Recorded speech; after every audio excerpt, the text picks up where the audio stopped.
représente donc le SDIS Guadeloupe. Je suis en relation via cet ordinateur et le téléphone avec le centre opérationnel départemental d'incendie et de secours. Merci. Oui, allô? Oui. Est-ce qu'on peut avoir une petite question sur ce qui se passe sur Saint-Claude? Très bien, bon.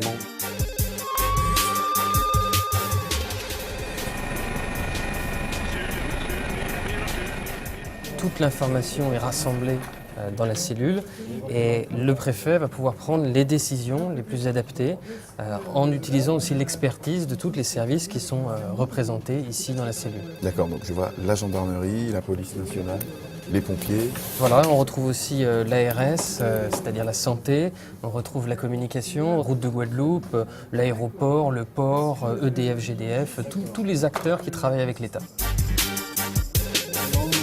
On se retrouve tout à l'heure pour plus de précisions. D'accord. À tout à l'heure.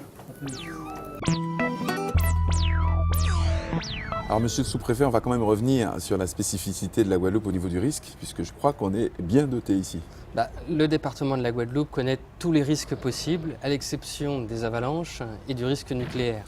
Alors concrètement, comment s'organise la gestion des secours en cas d'événement majeur? Alors tout dépend de l'ampleur de l'événement. Quand c'est un petit événement localisé, c'est d'abord le maire qui est vraiment au front. Pour ça, il va utiliser sa boîte à outils, qui est son plan communal de sauvegarde. Ce sont des cartes, des annuaires, des numéros de téléphone, des listes de matériel à réquisitionner. Ça va être sa boîte à outils pour vraiment exercer son pouvoir de police et gérer la crise. D'accord. Autour de maire, on va retrouver évidemment les policiers, les gendarmes, les sapeurs-pompiers, mais on va essayer également retrouver tous les bénévoles qui vont s'impliquer avec le maire et on essaie maintenant de les organiser dans ce qu'on appelle des réserves de sécurité civile. Ce sont des bénévoles qui sont prêts à aider en cas de crise. D'accord. Et à l'échelon supérieur, j'ai envie de dire, si la crise est plus large? Alors, si la crise est plus large, s'il y a plusieurs communes qui sont impliquées ou si l'événement est vraiment très important, c'est le préfet qui va prendre la main. C'est lui qui organise alors les secours et il va pour cela utiliser le plan Orsec. Ben justement, est-ce qu'on peut rappeler ce que c'est que le plan Orsec? Le plan Orsec, c'est des fiches réflexes, des numéros de téléphone. C'est un outil qui va nous servir à gérer la crise.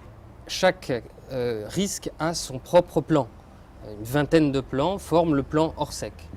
Mais quelle que soit la crise, on retrouve à peu près le même type d'action réflexe, que ce soit évacuer les blessés, que ce soit alerter la population ou gérer les routes pour éviter qu'il y ait des engorgements. Ok, donc si j'ai bien compris, c'est au préfet que revient la lourde tâche d'activer tous les plans. C'est lui qui active le plan et à partir de là, commence l'alerte de la population, la coordination des secours, la protection des biens et des personnes, et puis jusqu'à l'après-crise, par exemple, les déclarations de catastrophes naturelles. Mais comment finalement le préfet, qui n'est pas spécialiste de tous ces domaines d'activité, mais comment il arrive à prendre cette décision? Alors, le préfet est un généraliste, mais il s'entoure dans la crise de spécialistes.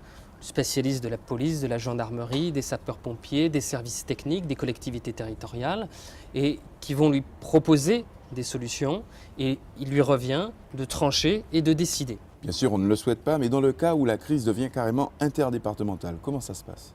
Dans ce cas, on monte d'un niveau. On va monter au niveau de la zone anti-Guyane et à ce moment-là, on va pouvoir faire venir les moyens de Martinique vers la Guadeloupe, de Saint-Martin, Saint-Barth, voire de la Guyane.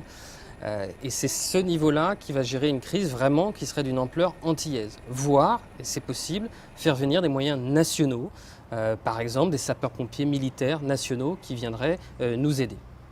En quelque sorte, plus la crise est importante, plus on va faire appel à des renforts importants, voire des renforts internationaux.